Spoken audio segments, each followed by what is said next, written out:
go.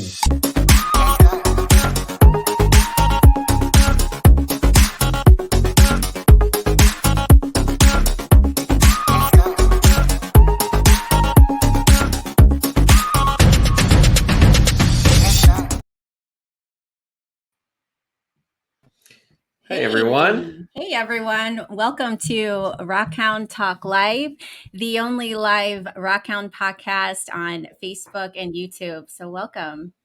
How are you doing, Ben? I'm doing all right, Amber. I've been pretty busy. Unfortunately, not rock hounding that much, but that's okay. Yeah, I still was able to squeeze some in today. It was a bit hot for me for some odd reason, even though it wasn't that hot out today. I felt like it. And we got some good stuff today. Let's see, we could see here, maybe. Oh, So is that calcite? yeah, this is a smaller piece. I was able to, we got some pretty big ones. And then um, brachiopod there that has, it's pyritized. Yeah, it's more of a red pyrite. But yeah, and some other stuff here in the area where I live. So just needed to get out there and collect a bit. I try to at least once a week. So at least I Yeah. try. It doesn't always happen, but I try. So you're still getting everything ready at home and all that stuff? Yes. Yeah. Unfortunately, I've been so busy with work, I haven't even been able to unpack. Like, I've got so many boxes of rocks and minerals and fossils and all sorts of stuff that I've got now empty display cases moved into my house that have nothing in them. So I'm hoping this weekend I'm going to be able to go through and get a whole bunch of stuff. I also started to go through back in May. I did a trip to the Upper Peninsula, Michigan, for some copper minerals, and Yeah. so I've got some copper that I've gotten the first round of cleaning from one of the mines. I've got that done, so So that's tell me, also how do good you clean progress. copper? And because isn't it sensitive to water or no? Well, I just did a quick rinse with water just to get the dirt off, and then Okay. depends on what it is. So the Copper Country Rock and Mineral Club, which is the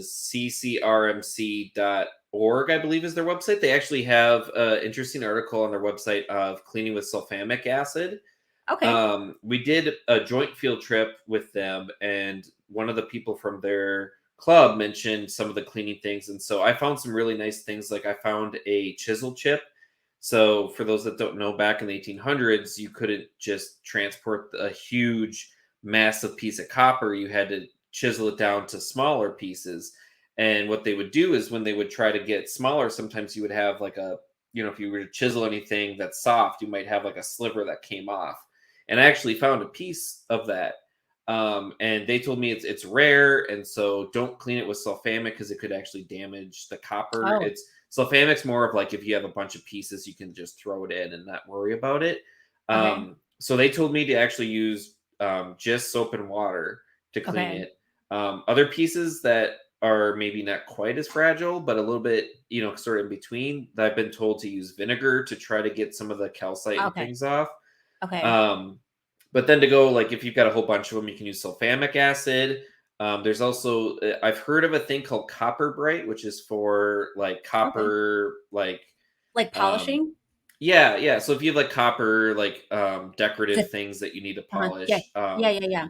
yeah, you can use things like that. I haven't been able to find it anywhere, so I'll need to kind of look around for that. But yeah, it's on my list. I've got all these chemicals. I also bought a half face respirator, so I don't have to wear. I have a full face I wear for work when I'm around dangerous chemicals and different things. So I've got a half face now that I can use for using different acids and things, especially if I'm in a basement of a Yeah. house where Indoors. some of the Yeah. vapors might be. Yeah. Toxic for sure. So, Yeah. yeah. So tonight we have Kelsey Darnold tonight. She's going to talk to us a bit about her journey and lapidary work. She is a lapidary artist that went viral on TikTok and we're gonna hear about her story. And I've got questions because I am trying to perfect my rock tumbling, so I want to pick her brain a bit. And anyone else who is trying to perfect their tumbling definitely will benefit from tonight's show. And so that's what we'll be talking about tonight. And Ben, you've got some questions prepared as well. So Yeah, wanna- yeah. And if anyone else has some questions too, feel free to drop them in the comments yes. now. We'll get to them throughout the show. So make sure to do that as well. Yeah, and we'll shout out Mineral Monsters. Thanks for watching. Hey Suze, thanks for joining, and Everett. Thanks for watching, guys. And I think Mike my friend that I went collecting with, I think he might be on the show tonight. So shout out to Mike if you're watching and you just haven't chimed in. So Great. should we bring Kelsey on? Yeah, we can go ahead and get started here a little bit early. That's great. Hello. Hi. I was enjoying the show. Welcome. This is Kelsey Darnold. She is our guest tonight. She is a Lapidary artist and a sensation on TikTok. So welcome. How are you? I'm great, and I'm so excited to be here. It's nice to meet you, Ben. Yes, yeah, I wasn't able to do the pre-interview. I've been so busy with work. So yeah, nice to meet you. So tell us, how long have you been on TikTok? I think, it really started either right before COVID hit or right at the beginning. I feel like it may have been a COVID project. I've always been a rockhound since childhood, but the rock tumbler, I think I got my inspiration actually to try from TikTok. And, after a few months of just sharing like rock hounding videos, I did, like by state videos, minerals that they could find in their state. And I did rock tumbling videos, and after a few months it just kind of grew into something, and ever since then it's just been a whirlwind. So you said you got started when you were a kid. Like, how did that start? Was it something that like your parents were into, or you just started picking up rocks, or you saw like someone else do it? Like, how did that get started? For sure. Definitely got that from my mom. I was just always picking up any kind of fossils. I live in Southern Illinois, so we don't have a whole lot to offer because I'm not near the good fluorite, Guys hear me? Oh. Yes. Yeah, I can hear you. Okay. Looks like we lost Amber. Yeah, I saw that. Well, we don't have a whole lot to offer in Southern Illinois as far as rock hounding, but I've always made the best of it. And, having a tumbler makes it even more fun because it can make average looking rocks beautiful. But yeah, I started picking up fossils and things as a kid. I still remember the first time I found a piece of quartz. It was in a little geode, and I thought it was a diamond, and I took it home so excited. I'm like, Mom, I found a diamond. She's like, no, honey, that's not a diamond. Great. So you said you're not near the fluorite then on the Kentucky border? You're Right. not that far south? Okay. Nope. Yeah, the area I'm in, there really is not much fossils. I can find a lot of fossils. I need to get out and do some more rock hounding like Amber has been this summer. I bet you too, Ben. I don't know you as well, so I don't know what you've been up to this summer. Well, I did. I was actually the field trip leader for the trip that Amber went on, where we went out to New Jersey and did some fluorescent minerals, and then a couple of us stayed after and looked for some fossils. Right. I didn't find any, unfortunately, but everyone else found some sharks, some Cretaceous age shark teeth, which was kind of cool. Oh yeah. I need more rock hounding trips in the near future for sure. Now, especially that it's cooling down where I'm at, I don't have any major, places to go rock hounding. But I have been to Cadet, Missouri to Haunted Ridge Rocks, and that was a lot of fun.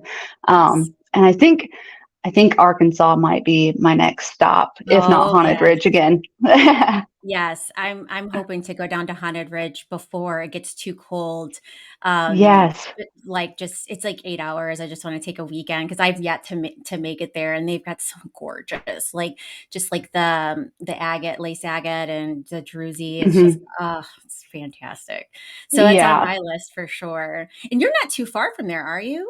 No, no, I can get there. I was thinking it was something like a 4-hour drive, so 4 hours? it's not so bad. Yeah, yeah, And yeah, it's yeah, more than worth it. I mean, you can take home buckets full of that yeah. Missouri lace agate, and it's not only beautiful because of the druzy that's all over it, it has lapidary value. I actually, sliced some of it up and cabbed it, and it made beautiful cabs too. And I've That's tumbled it. So, That's what I Oh was gonna wow. just ask you. Can you do that? yeah, Can you yeah, so yeah, you've done that successfully. Nice. yes, yep. So I my was having some microphone dysfunction, so I didn't hear. Did you tell just backing up, did you tell us kind of how you got started um into this Yes, whole journey? yeah, it's just started out mostly collecting fossils. Ben can probably tell me. I can never remember how it's pronounced. Is it crinoid or crinoid fossils? I've always been told it's a crinoid. Okay, Okay, so I say that was crinoid, what so started it. crinoid. I find it so funny on all the minerals and everything. Everyone pronounces Has it yes, differently. they totally do. They totally do. So you started your TikTok journey, during COVID, which is interesting when I talk to different guests. So many of them started their journey, during COVID. And it's really Hmm. good to see people like, they have all this extra time, and it was not a good time for any of us and able to find, positive in that. So good for you. And so you started Yes. off on TikTok, and Hmm. you had some few viral videos, and Yeah. tell us a bit about that. Oh, it was just a normal rock tumbling video that I had posted, and that's how it is on TikTok. You just never know when it's going to happen, and once it Yeah. does, the growth on the platform for your account is just crazy. Um, when that happened and I gained so many followers, it was kind of hard to believe. I'm like, do all these people really want to see what I'm up to? But then I had luck on YouTube and even Instagram. I'm like, wow. That's No, awesome. yeah, I think getting that rock tumbler is one of the best choices I ever made because since getting started in lapidary and finding my community because there is not a lot of people like me in my area. It has changed my life. Absolutely Let's changed my life. Yeah, but Wow. before we get too far from this, let's I think you sent the video, one of the videos that you've taken. Let's watch one of the videos. Yeah. So this was the video that did go really viral, and I did have to mute it because it had music on it. But just mind blowing Gorgeous. that it's just mind blowing that a rock tumbling video could get that many views. But I mean, yeah, 12 They are million. beautiful. They are beautiful, but it's still shocking to Yes. me. I mean, but So that polish is fantastic. so I this does kind of go into one of the questions I had. I noticed in the beginning of this video that you had some white plastic beads. Hmm. I've talked to some people about like some of the rock tumbling tips, I guess, and different things. Some people that I've talked to have said plastic beads. Some people say don't use beads, use ceramic Ceramic. pieces. I've even talked to some people that say don't use anything. Get really small agates and then use that as your filler, It's and an then just keep awesome, using those. yeah. So I've what I tried, guess, yeah, yeah, what I've do you tried recommend?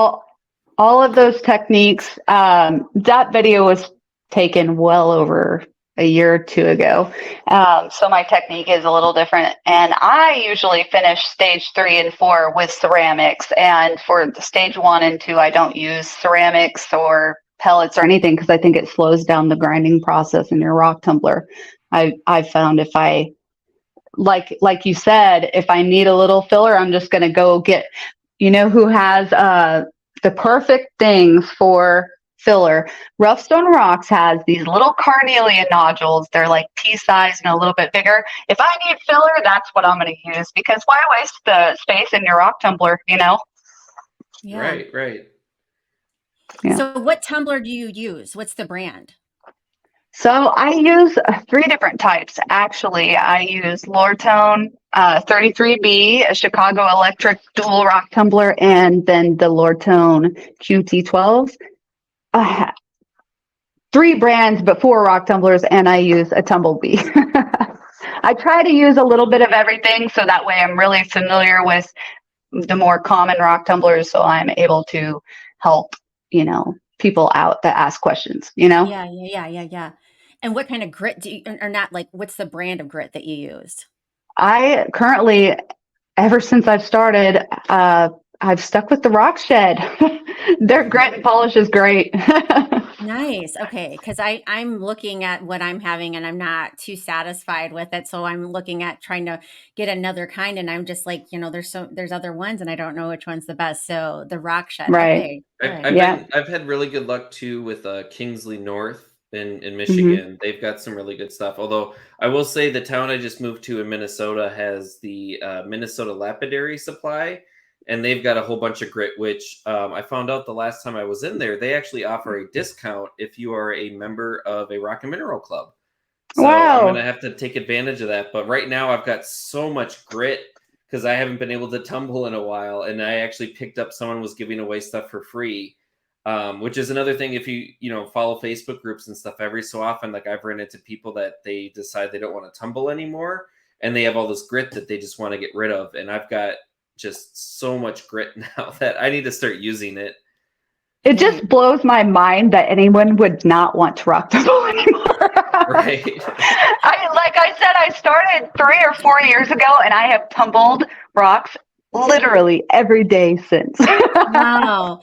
So for me personally, I did, like, a few years ago, I stopped because I didn't like, it was just so messy in the winter, like, just, I Oh don't know, yeah. having to go and dump it outside, and it's like snow up to here, and I was just like, I struggled last winter with that a lot, but I brought the bucket inside because that's, yeah. K-darn 89 cannot stop rock tumbling. The show must go on. Yeah. So I'm interested to see if I keep it up through the winter, because I've got a lot that I Yeah. want to tumble. So Yeah. So I guess kind of going along with the tips, like we talked about kind of some of the filler and stuff. Have you made any mistakes like rock tumbling that you've discovered, like, oh shoot, like I shouldn't do that anymore, or like anything like that? I think the biggest issue that people have with rock tumbling is they're not patient enough, especially with rotary rock tumblers. It's just a process that takes a long time. And I tell anyone that's new to rock tumbling, if you really, really want to look at them, just, take a peek in the tumbler, rinse one off. But you have to practice as much patience through that first stage until your rocks are as smooth as possible. Even if that means you're in stage 1 for a month. That stinks, but okay. that's what you got to do. Okay. Yeah. Just practicing your patience, and it'll come with time the more you rock tumble, because you'll be sick of your rocks not looking good.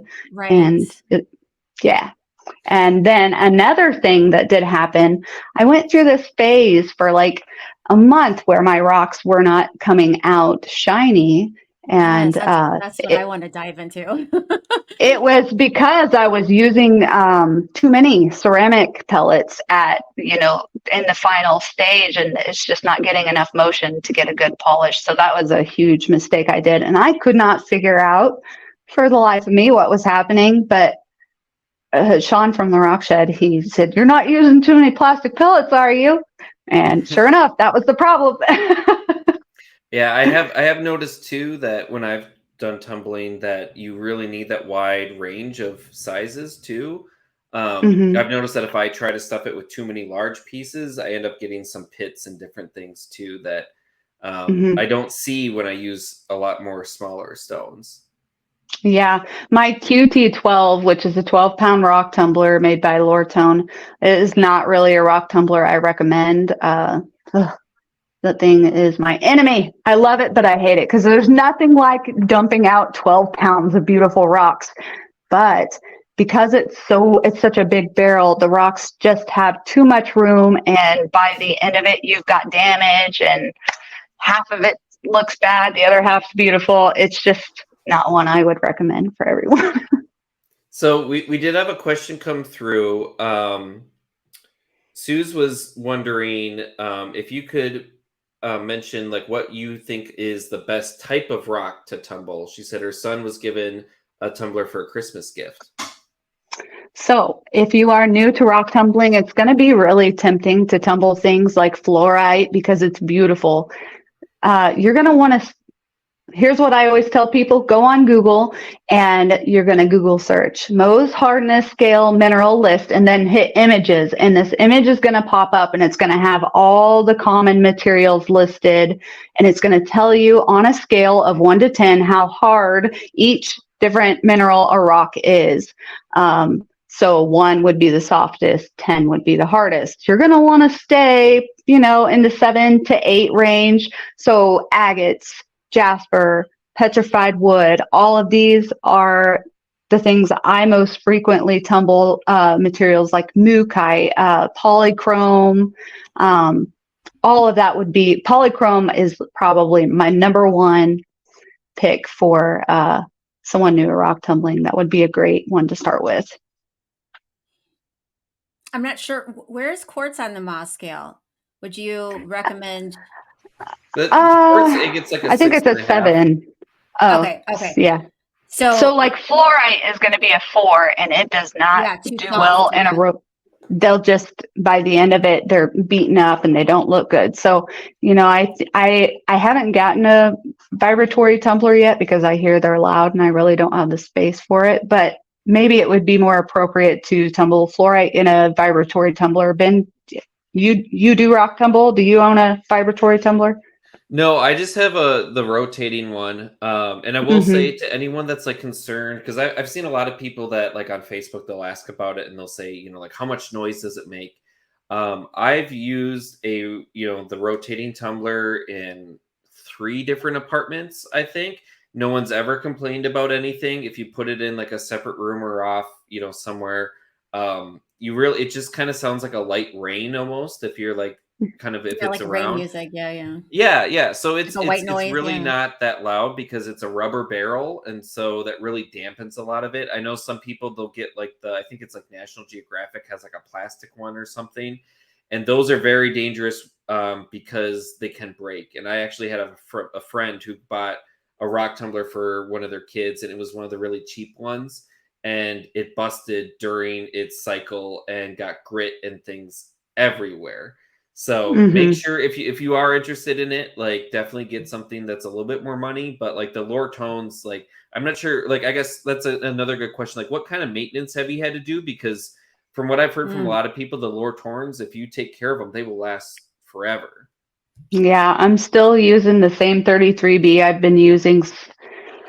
I think it was my second rock tumbler, definitely a trusty rock tumbler. I think I may have had to replace the belt 1 time now. I had mentioned a Chicago Electric, and this is a rock tumbler I've always used because you can find them at Harbor Freight, but I have had a lot of trouble with it. They will flat out stop working. So if that is the best option for someone, I always tell them, make sure you get the warranty. Get the 2-year warranty if you have the money to, because, if anything happens with your rock tumbler, they will give you a brand new rock tumbler. But nice. I think Tumblebee is my recommendation for someone wanting to start out rock tumbling with their child. I taught my 5-year-old with Tumblebee, and it is, as far as I'm aware, the only rock tumbler on the market that does not get like hot to the touch. And I just think it's such a great, safe option. Tumblebee, I would think it was 2 summers ago, actually sponsored a lapidary class that I did for children at a place called Ruby Studio in Lawrenceville, Illinois. They provided rock tumblers for all the kids. It was just wonderful. And they did, well, not each kid, but like, 2 kids per tumbler. So, and it was a that's good sized cool. class. Yeah. Yeah. And So if anyone is wondering, their website is tumble-bee.com. They've got they're similarly priced to Lure Tones. So they're a little bit on the, I don't want to say expensive end, because to me, paying $100 for a rock tumbler that'll last you 8+ years is not that expensive. Especially if you buy like a $50 Harbor Freight one, you got to replace it twice. That right there is the cost. Right. But they're a little bit more similar to like the cost of Lure Tone. But yeah, no, that's great. I will say too, speaking about kids and rock tumblers too, there's a lot of really good like Facebook groups out there too.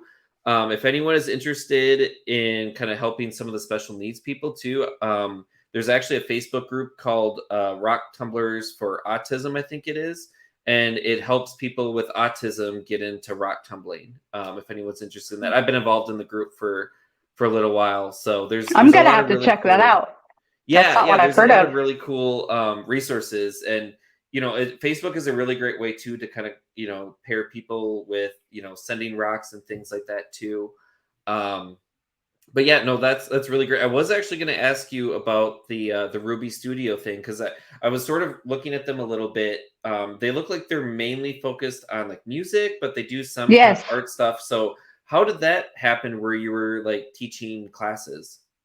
So this is actually a family member of mine, and she opened a music studio. I don't want to say for sure what year, but they just did a summer shine camp, and they had several different subjects, classes, and she asked me to teach a class on lapidary, and I think it was a hit. All the kids really enjoyed it, and they loved taking all their rocks home at the end. And later on, I saw that one of my students, we're talking like a year later, did a 4-H project, and it was rocks. I'm like, yes! Yeah. So I feel like, I planted a seed in that child, because here it is a year later. And, it's so important to me to get our youth interested. They're the future of all of it. Yeah, yes, I completely agree. So your kids enjoy doing this with you? Yeah, not as much as I hope they would, but maybe one day. They do enjoy it. Actually, my daughter wanted to go to Haunted Ridge for her birthday. That's why we got to go there. Oh, wow. That's cool. But none of them are super into it, but they like rocks. Yeah. So especially when like mom loves it. Sometimes it's like, I don't know how old your kids are, but if mom likes it, if they're teenagers, then it's not cool. So. What were you going to say, Ben?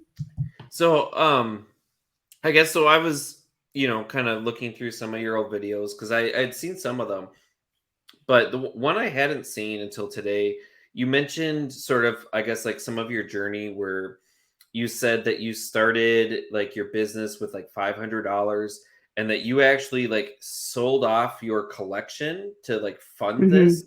I guess, could you kind of talk like what made you decide that this is what you wanted to do, and then just like jump into it, like, feet first, like I'm going to just go all in? Honestly, it was wanting to be able to sell the cabochons that I was making.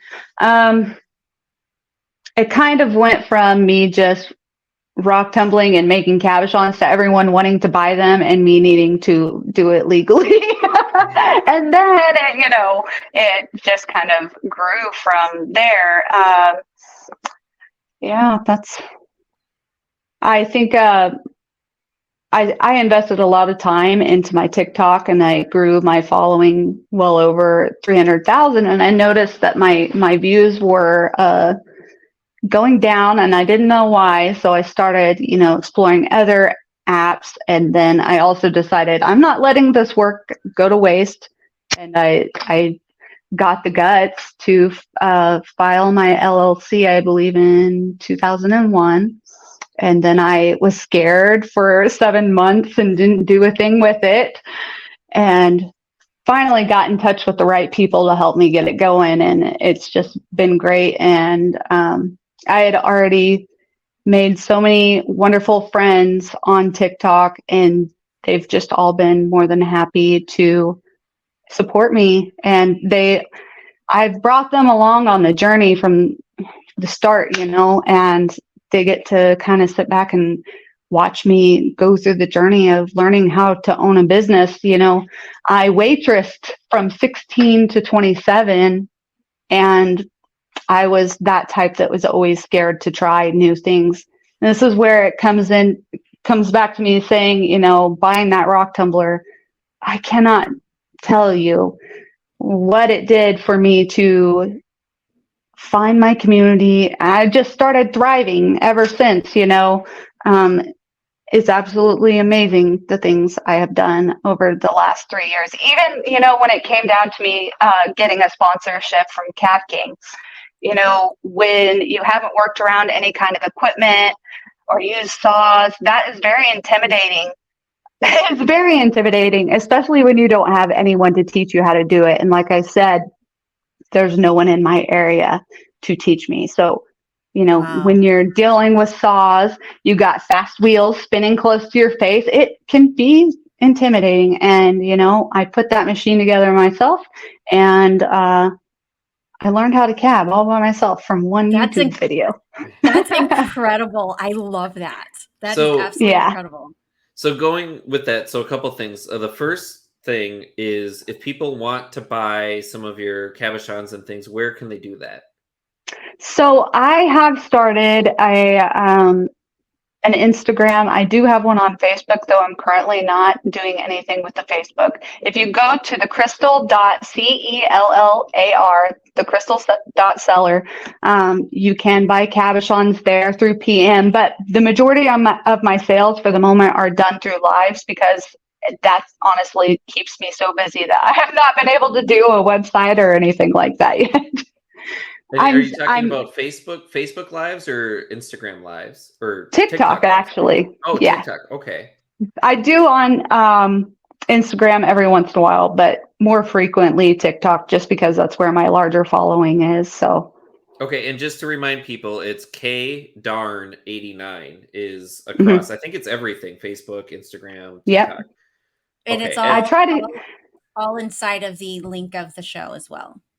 Yeah, I do try to keep most of my business on Instagram, especially to the crystal.cellar, because I just don't want to spam people that are following me for lapidary content with sales posts and things, Yeah.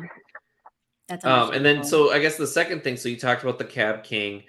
You had sent some videos too of wait, I wanted to go back to the Cab King. How did you get sponsored by? Yeah, how did you get sponsored by them?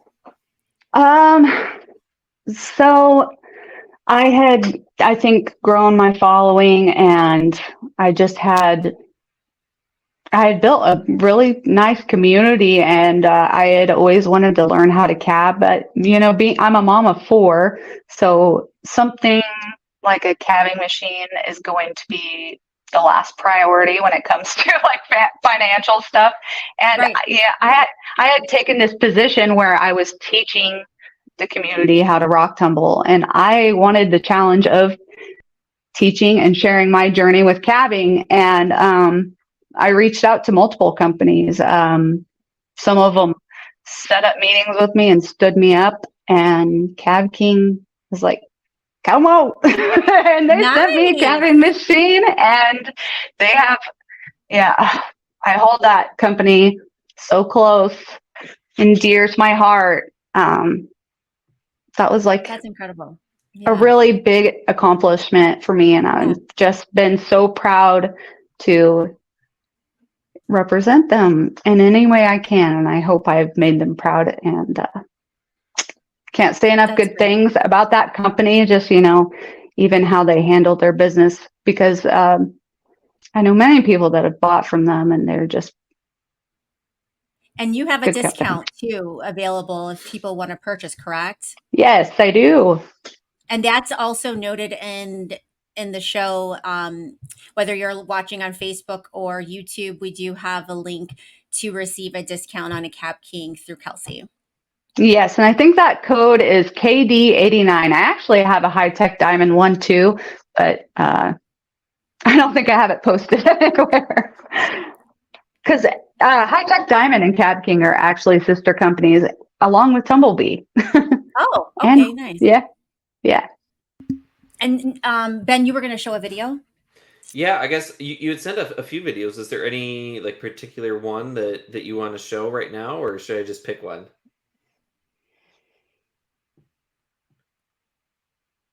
Hello? I can hear you, Ben. Oh, okay. Does it matter which video that we show? Oh, you were asking me. I'm sorry. Yeah. No, it doesn't matter. Okay. You can do. How about the cabochon one first? This is just a video of a recent cab that I made. My current obsession when it comes to lapidary is agate. 100% banded agate. I cannot get enough of it. So in the little bit of time that I do have to work on lapidary, because at the moment I am so busy, it's going to almost always be an agate. So gorgeous. Oh my God. And this was, I'm guessing this wasn't something that you found then, or did you find this? No, I did not find this. No, this is I do believe this is a Mexican agate. One of my good friends, Bill Gommer, hooked me up with that material, and that agate has the most beautiful platelets throughout the banding.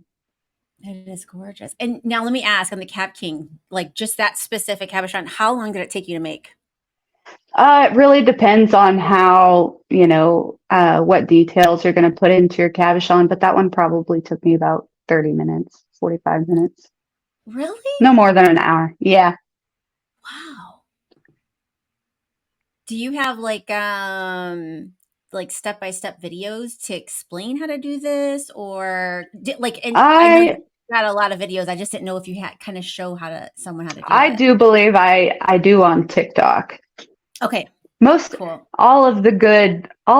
TikTok got the best of me. They got to see me start from the very beginning and all my how-tos, and you might have to dig a little deep on TikTok, because I used to post a lot, but the info is there for sure. And I know that you have like separate like kind of categories, like in the top, like to pick from. So I'm definitely gonna, because now every time I watch you, I guess, come on, like I want to do that too.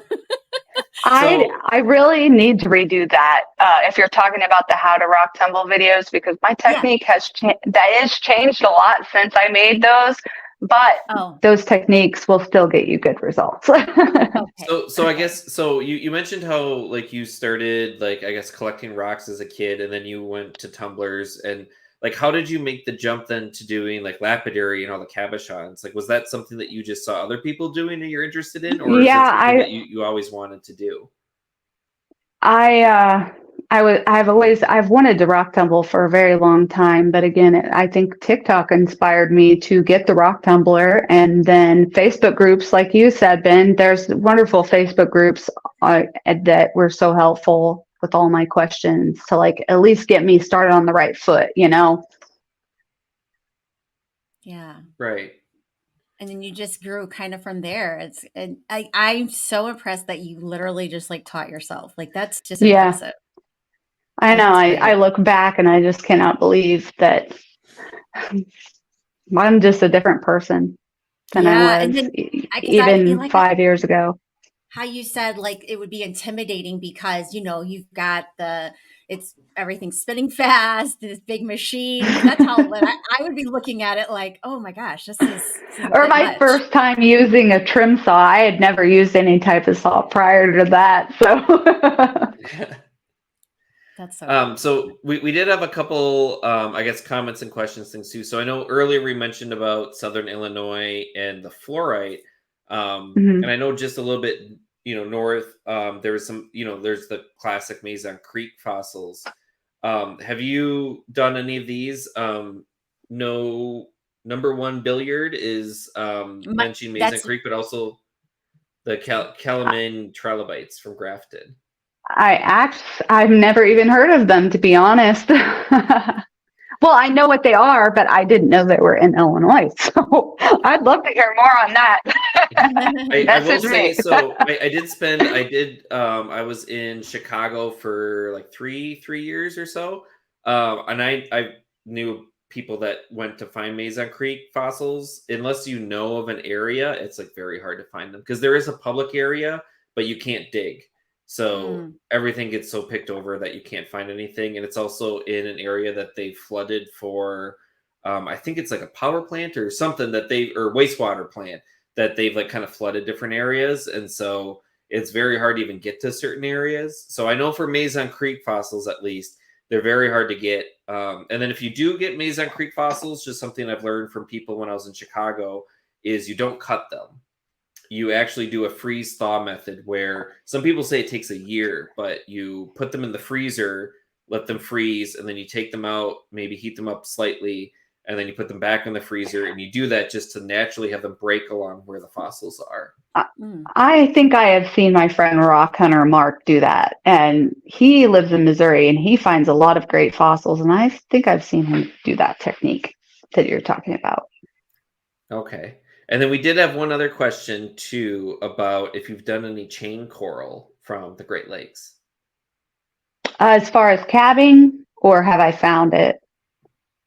I guess I have cabbed some of the fossils that I've found, and Ben, I think with fossils and maybe some bone, you do have to be a little careful because when it comes to cabbing, you do have water that comes down on the wheels to keep rock dust down because you don't want to breathe in rock dust. But I do know that I believe there are some fossils that actually kind of put like a gas into the air, so you do have to be careful about that. Would you know what I'm talking about, Ben? Yeah, well, I smelt it before. I know that for a fact. And it can be dangerous. So you do have to know what you're doing when it comes to fossils, for sure. Yeah, and even just silica dust, like OSHA's been big for on sure. silica dust now recently too.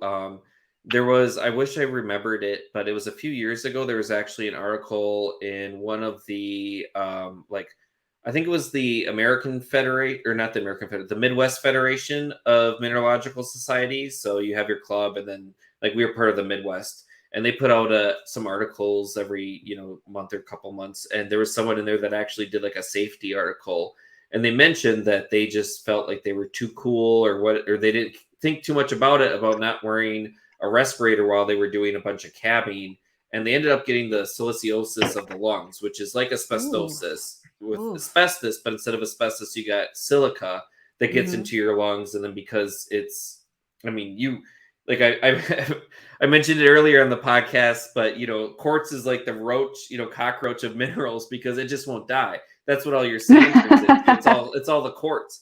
So if you get that into your lungs can't get rid of the quartz. And so it's like my Cab King has a wonderful water system that is great at keeping the dust down. But anyone who is starting out cabbing, it's kind of a debated subject. Anyone who is starting out cabbing, though, I definitely recommend that they wear some kind of protective mask for their face. But I was thinking that there is something, some kind of gas that can be released from fossils that is not just the normal, like exposure type stuff.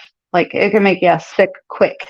Well, there are, I don't know about fossils per se. I do know in certain, I think limestones and dolomites, you can get hydrogen sulfide gas. So I actually had to deal with this when I worked in the oil field where in the lesser amounts, it'll smell like rotten eggs.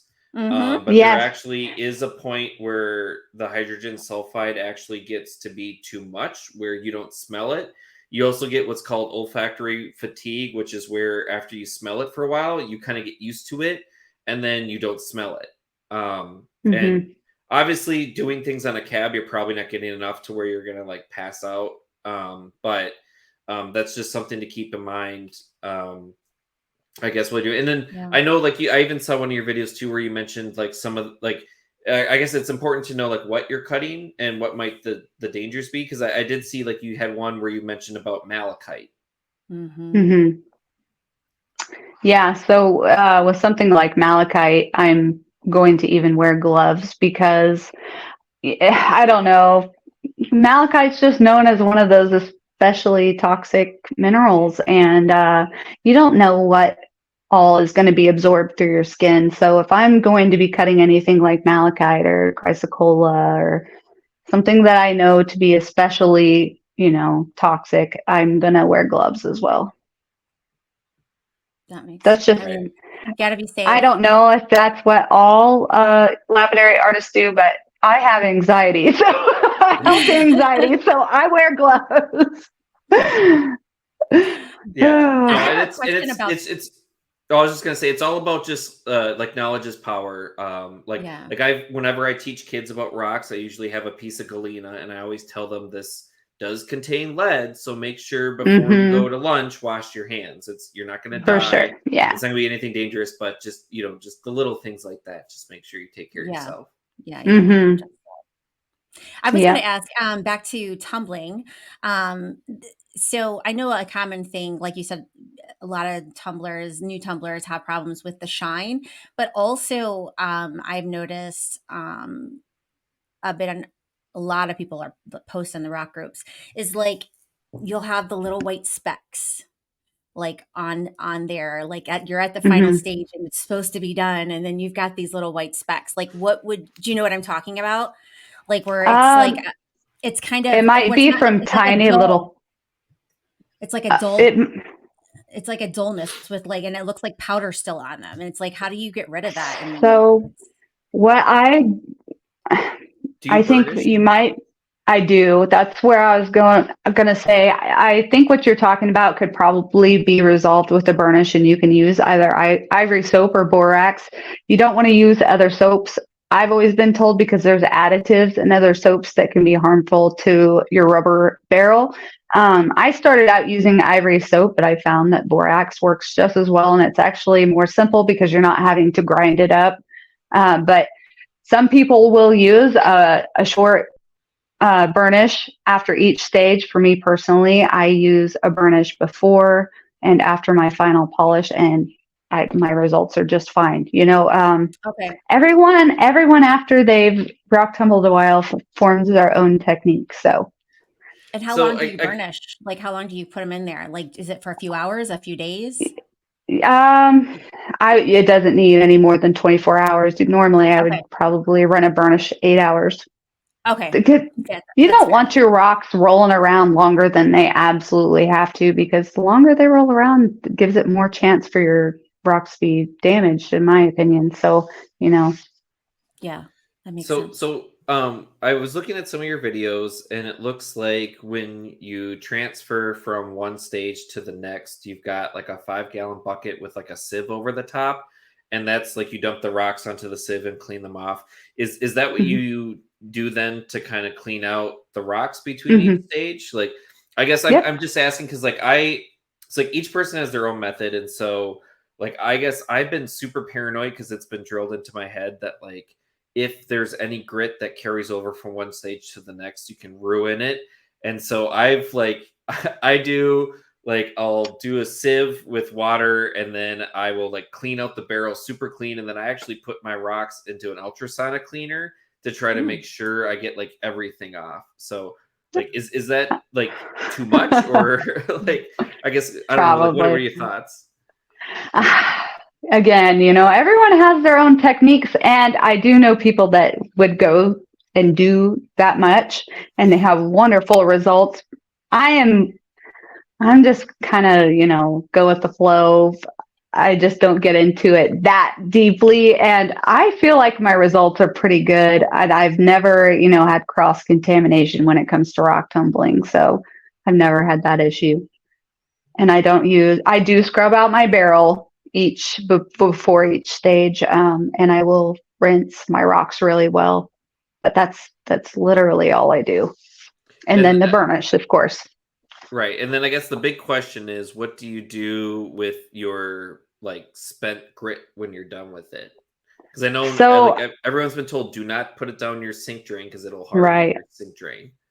Absolutely. So like you said, I use a 5-gallon bucket, and it just sits outside, and as it sits, all the grit will sink to the bottom, and then I will pour off the water off the top, and then I eventually just dump all of that into my garbage receptacle, so my garbage can. So, it's pretty easy to dispose of. Definitely don't put it down your sink. Right. I just That's dump mine like underneath my back patio. Yeah. Okay. Yeah, if you were to put it, if you stop your rock tumbler for any amount of time, you'll see that the grit just settles, and it's almost like quicksand. It's just hard to even scoop through. You definitely don't want that to happen in your drains. Yeah, no, that would be bad. We did have one question just come through from Amanda asking about the white spots that you had mentioned. Or were you talking about bruisings of the rocks? I don't know if she meant like pitting that could be it too. No, it was just like, it's almost like that the final stage grit, like it just like it's like a powdery on top of the rock. Like a soap scum kind of. Yes, it's like, okay. yeah. And I'm like, why is this here? And so I'm like, I think a burnish. Like, okay. A burnish should definitely help. Okay.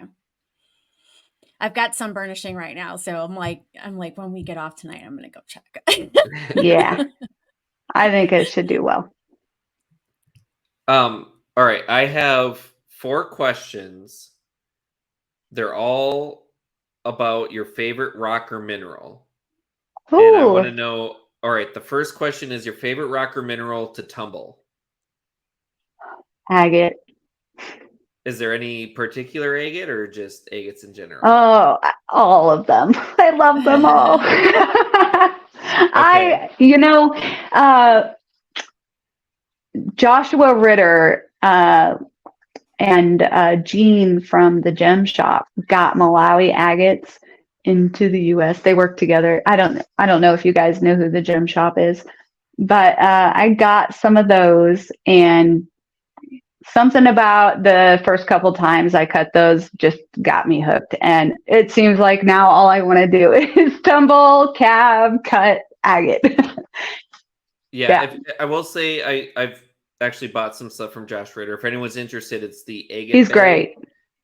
Yeah, I've actually got some because he's from Germany, so I've got some cool German agates from him too. Yes, I recently got some Bulgarian agate, which I don't think I have any nearby. That's just incredible. It's green and yellow. I was asking him how I should say this because the spelling, it could be said multiple ways. Right. Orpheus agate, I think, and I'm just hooked. It's green and yellow and moss agate, and they have the prettiest banded borders, and then it's like, clear chalcedony with the moss in the center, and it's just beautiful. He, has really introduced me some beautiful new material. Diving deep into the agate world is a new thing for me, so I've been learning a lot from his YouTube videos as well. Oh, okay. All right, so then my next one, your favorite rock or mineral to cab? Agate. Yeah. All right, so we got agates and agates. And then what's your favorite rock or mineral for like a display or like the raw version of it? So my 2 favorite things included quartz and labradorite, for sure. I can't get enough of labradorite. Or any kind of inclusions in quartz. It just fascinates me. It's interesting you mentioned that too. It just reminded me. I'm actually trying to plan a trip because I usually do a vacation every year. And I was actually looking at going to Newfoundland and Labrador, Canada, which I found that labradorite was named because it was found in Labrador.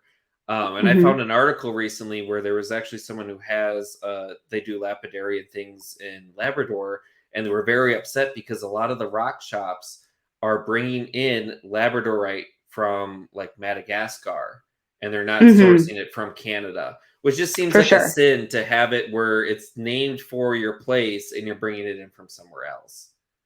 Yeah. Yep.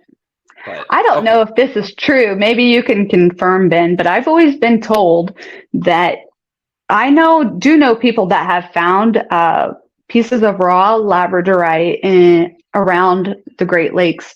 And I had been told that when the Great Lakes were formed, that glaciers or whatever kind of brought a little bit of labradorite down into the Great Lakes. Have you heard anything about that?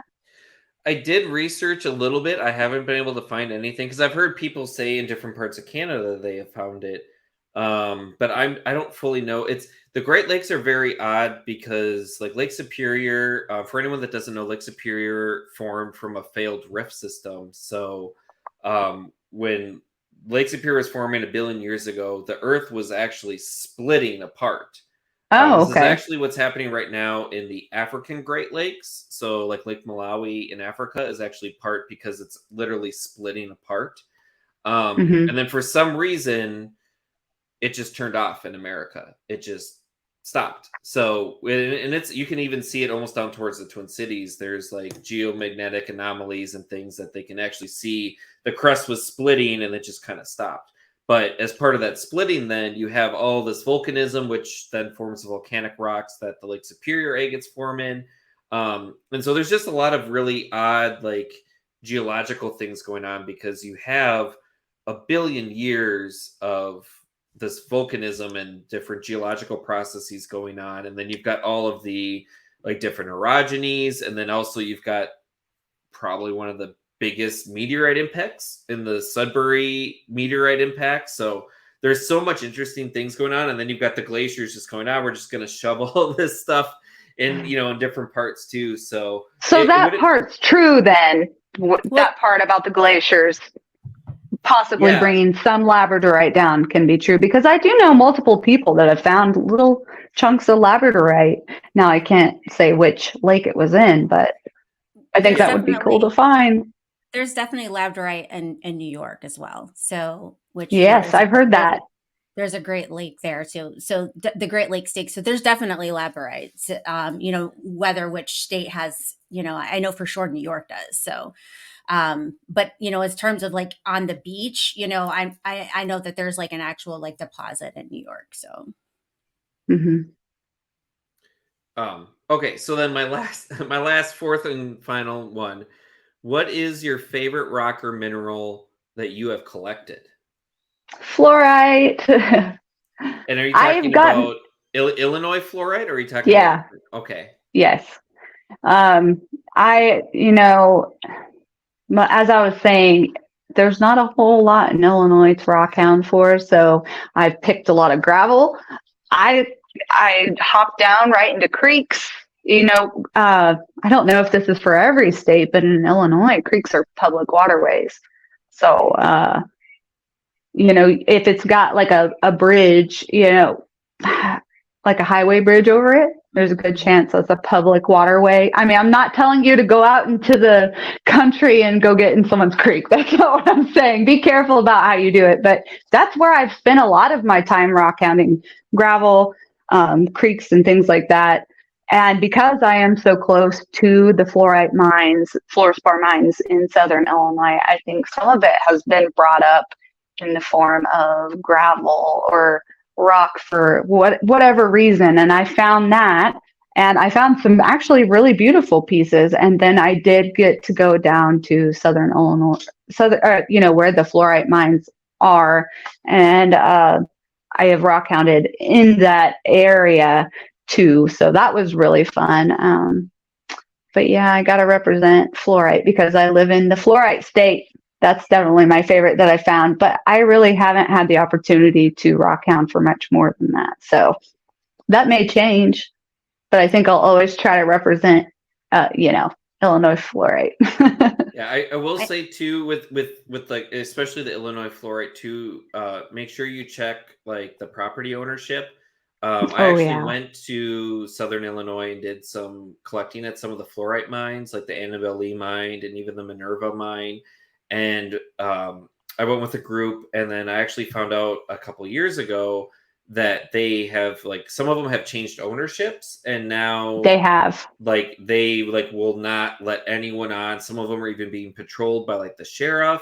So like Yes. really make sure you like stay up to date on those types of things, because sometimes Absolutely. And I can confirm this too. And a little over a year ago, I actually got to go down to Southern Illinois, and I met the owners of the only active fluorspar mine in that area, I believe. And he confirmed, do not go there. Well, it's not his, but he said, don't go there. So listen to me, don't go there. Yeah, and even down there, it's not even so much, I mean, the landowners, I mean, the actual mineral rights to the people who own the minerals, because that doesn't always, down in Southern Illinois, it isn't always the landowner who owns the mineral rights. So it's Yeah. even if you get permission from the landowner, you have to make sure that the mineral rights are actually the landowners as well. So it definitely gets super tricky down there, and they will meet you with guns down there. They will. That's what I, that's why I was trying to say without saying, they will. They will. Yep. So while you were down there, did you go just across the border to Kentucky and go to the Benny Clement Mineral Museum? No, I wanted to, but I just had a full day anyways. And then, like I said, I got to meet the owner of the active fluorspar mine there, and listening to his stories, I could have sat there for hours upon hours. He's been mining fluorite for a long time, and he taught me how to make octahedrals out of fluorite with a chisel, which I also don't recommend trying, because he's just a pro at it. It makes it look like it's so simple, but I've tried and I still cannot do that. Yeah, I had that same experience too. We ran into someone that could do that, and they just go, "Oh, here's some fluorite," and they go, "Chip, chip, chip, chip, chip. Here you go," and it makes it look so easy. But yeah, I would recommend the next time you're down in that area, take the ferry across to Kentucky and the Benny Clement. They've got a really cool fluorescent mineral display as well. Yeah, for sure. Yeah, I wish I would have thought to grab, because while I was there visiting, I got the opportunity to buy a couple fluorite specimens from them, and they're special and beautiful. Yes. Makes me proud to live in Illinois, knowing that that beautiful fluorite's coming from my state, even though I'm not getting to hound for it, really. I'm getting scraps if I find it. Yeah. So I saw in one of your videos, you mentioned kind of some of your milestones that you've reached. And you mentioned like you were finally able to get amethyst cathedrals. So yes, I was just thinking, like, I guess, what is like your next milestone that you're like trying to reach?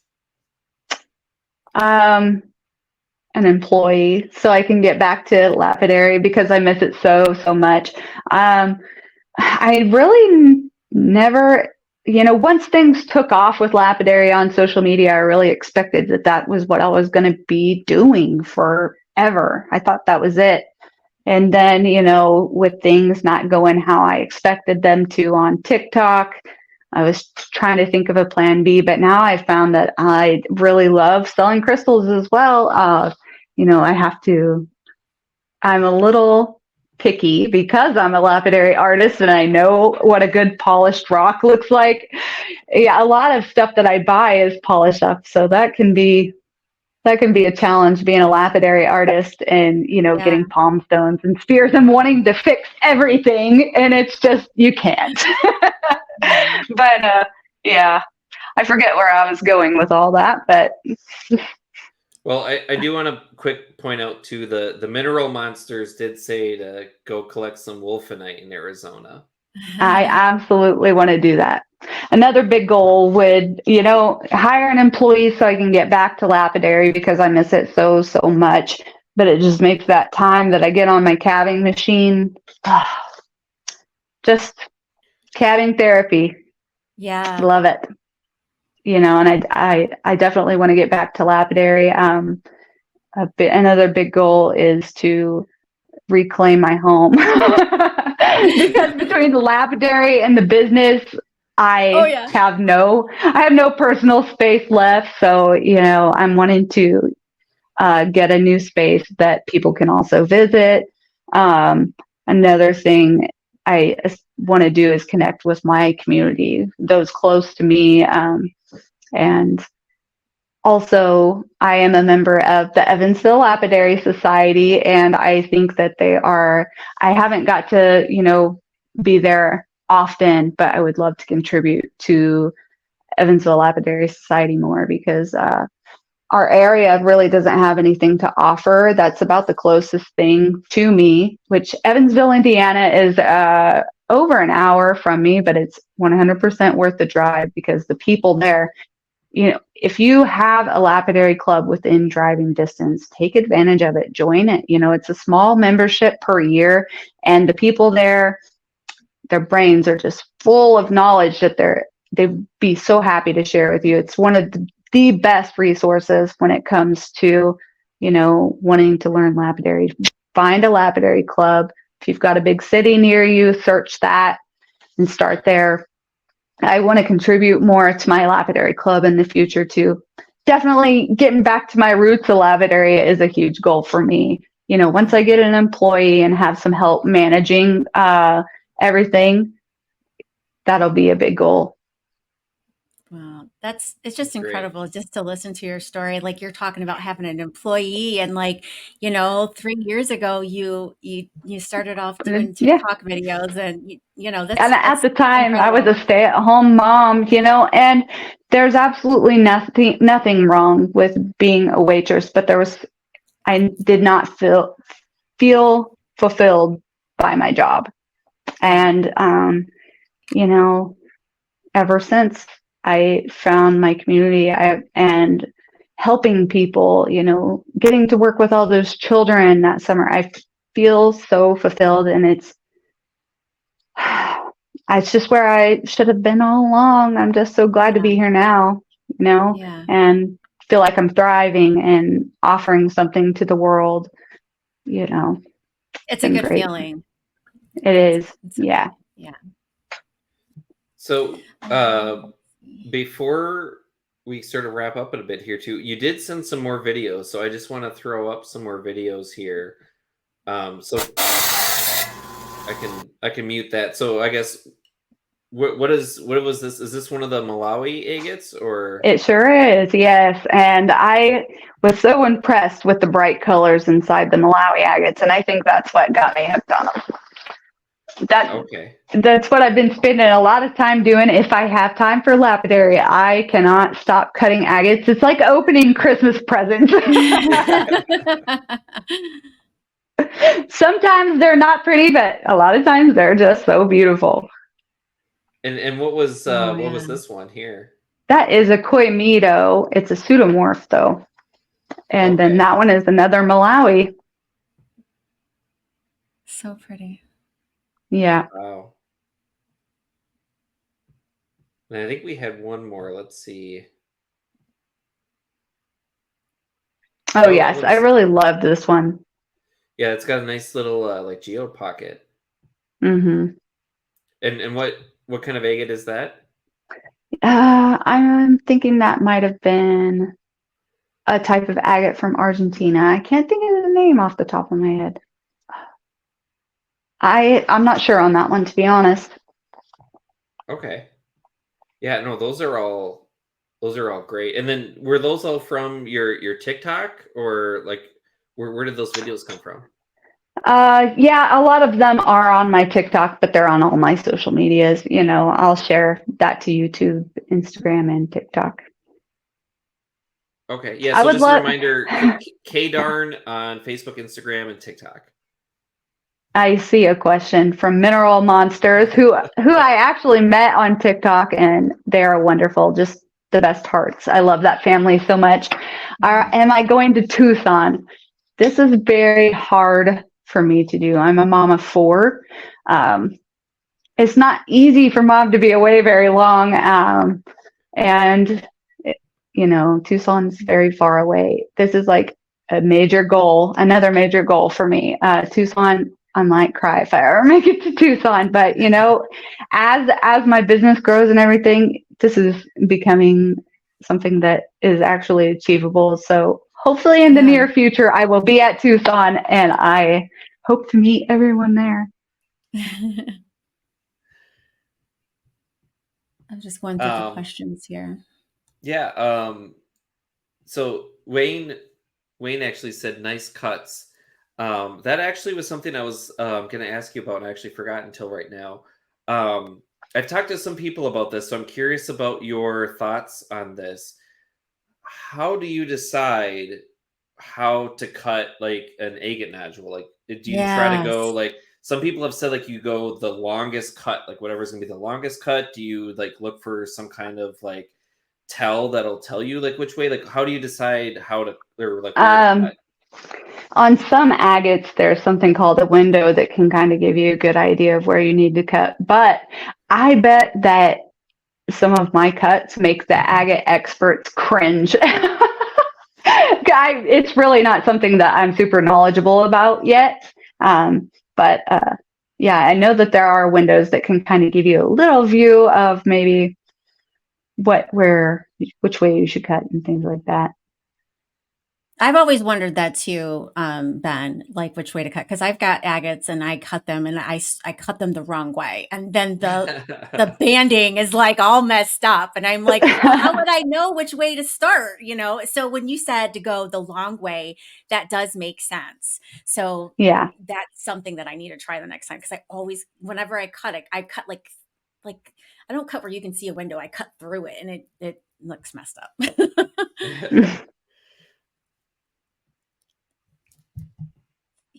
All right. Well, I'm not sure I've seen any other questions. You've got a lot of people here supporting you, Kelsey. This is beautiful. I can't wait to. Will I be able to like watch a replay and see the comments? Oh yes. Cool. We keep the live stream on our page. I usually take it down after like a day or two, but the show will always be like on YouTube. But as far as this live with the comments, it'll be up at least 24 to 48 hours. So you'll be able to respond to them and if there's like other things to do. So yeah, absolutely. I can't wait. Thank you so much, everyone, for coming and watching. And Wayne said to cut 100 onions so you know how to cut one agate. Really? Like, is that meaning like just for like you want to go with the line? I still don't even that. I'm like, I know how an onion is, and I've cut a lot of onions. I still can't cut an agate right. Patty says my trash pandas are here. Hi guys. I was wondering what that meant. Oh my gosh, this is so funny. So, as I was telling you guys, because I'm a lapidary artist, I'm very picky about the items that I get for my business. And sometimes the quality I hate it. And I don't want to sell it to my customers. And I had this bin of items that I did not want to sell to my customers. Raccoons are one of my favorite animals. And I had told them about that bin and they demanded I sell that in the live. So I did for like a really cheap price. And I just started calling them my trash pandas because raccoons like trash and this is considered trash rocks. And it's just stuck now. They're all my trash pandas. That's funny. That's great. Yeah. All right. So if anyone has any other questions, they can, if they want to go ahead and ask, and because otherwise we'll get started on wrapping up. Let's see. I think we went through everything. Yeah, I think we're good. Yeah, so our next episode, which I've already seen a lot of people very interested in this. Our next episode is going to be on Wednesday, August 23rd at 9 o'clock Eastern Time. And we are going to have Dustin Twist, who is a Native American artist who actually uses the Fairburn agates to incorporate in with his artwork. So we'll talk a lot with him about sort of his artwork and inspiration and sort of how he got into this and, looking for Fairburns and all of that stuff. Yeah, I'm excited to speak with him. His artwork is incredible. So I'm interested in learning about his story and the connection with agates and Native American culture. So it'll be a really nice show. Yeah, so tune in Facebook and YouTube at 9 o'clock on August 23rd. Yes. Good night, everyone. Peace out. Thank you, Kelsey. Thanks for having me. Yes, Bye. thank you, Kelsey. Bye, everyone.